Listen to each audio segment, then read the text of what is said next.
করেছি আজকে পুজোর কেনাকাটা করার জন্য, তো জমি আজকে কেনাকাটা হবে। তো আজকের দিনটাও খুব ভালো, বেশ ঠান্ডা ঠান্ডা, খুব হাওয়া দিচ্ছে, মনে আনন্দ নিয়ে বেরিয়ে পড়লাম। আর বেশি দিন নেই মা আসতে, আপনারাও চটপট চলে যান শপিং করতে। এই মুহূর্তে চলে এসেছি এখন আমরা মার্কেটে। দেখুন মায়ের একটা প্যানও পছন্দ হয়ে গেল এতক্ষণের মধ্যে, দেখি আর কি কি পছন্দ হয়। তো এখন আমরা এসেছি একটা কসমেটিক্সের দোকানে, যেখানে চুড়ি টুড়ি ইত্যাদি পাওয়া যাচ্ছে, দেখি কি কি কেনা যায়।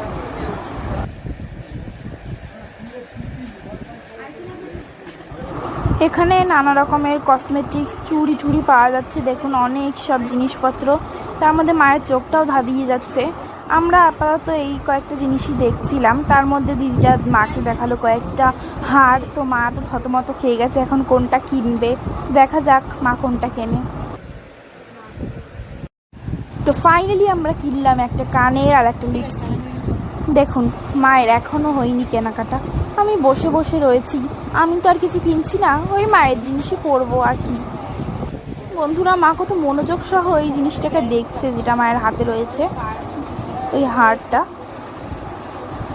দেখো নিজেরও হচ্ছে না, আমার কানে দিয়ে ট্রায়াল দিয়ে দেখছে, একটু শান্তি করে বসতেও দেবে না আমাকে। তো অবশেষে আমাদের কেনাকাটা হয়ে গেল, তো এখন আমরা বেরিয়েছি, দেখি আমার মা আর কি কি কেনে।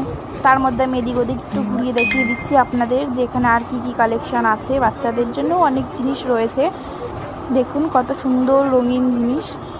তার মধ্যে মা একটা দোকানে গেল, এতগুলো দোকান থেকে মাকে ডাকছে, মা কোন দোকানে যাবে তার ঠিক করতে পারছে না। দেখুন একসাথে মাকে কতজন মিলে সব কানের হার টার দেখাচ্ছে, মা বুঝতেই পারছে না মা কোনটা নেবে। তার মধ্যে আন্টিটা একটা মাকে একটা কানের দেখালো, এবার আঙ্কেলটাও একটা কানের দেখাচ্ছে। আরে দেখিও না আমার মাকে, এমনিই তো এত টাইম লাগাচ্ছে, এবার মনে হয় তোমাদের দোকানে সব নিয়ে নেবে। ততক্ষণ আমি চারিদিকটা একটু ঘুরে দেখে নিচ্ছি আর কত কালেকশান উঠেছে। আমার তো খুব সুন্দর লাগছে ছোটো ছোটো জামাগুলো দেখে, একসময় এগুলো আমি পরতাম। বন্ধুরা বলুন তো এটা আমাকে কেমন লাগবে, ডিজাইনটা কি ভালো লাগছে? একদম সিম্পল, আমি বেশি ঝিকঝাক ভালোবাসি না, সিম্পলের মধ্যে। শোনো হয় ফুচকা খাবো, অনেক খিদে পেয়ে গেছে, মার্কেটে ঘুরে ঘুরে একটু ফুচকা খেয়ে নিই।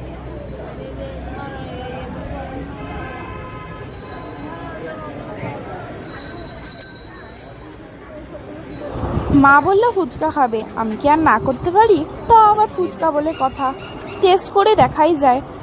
অবশেষে আমরা এখন ঢুকলাম, খিদে তো পেয়ে গেছে মায়েরও, আমারও পেয়েছে। এই মায়ের পাতা দিল, এবার আমি নেব। এবার আমার আবদারের পালা, দেখি কোনটা খাই। লেখাই তো হয়েছে। এই পপকর্নটা কিরকম দাম আছে? কিনতে এলাম আমার জন্য পপকর্ন, অমনি একটা বিস্কুটের প্যাকেট তুলে দেখে নিল, আবার জিজ্ঞাসা করে নিল কত টাকা, লাস্টে নেইনি।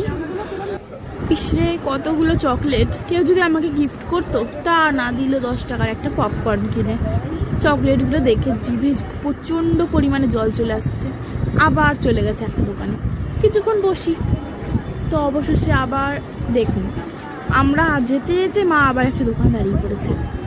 ঠিক আছে দেখি কি কেনে। তো ভাবনা চিন্তা করার পর দেখলো যে না এবার যাই বাড়ি। তো অবশেষে মাকে আমি টেনে টেনে বাড়ি নিয়ে যাচ্ছি, এবার চলো, আর পারছি না আমি, আমার পা প্রচণ্ড ব্যথা করছে।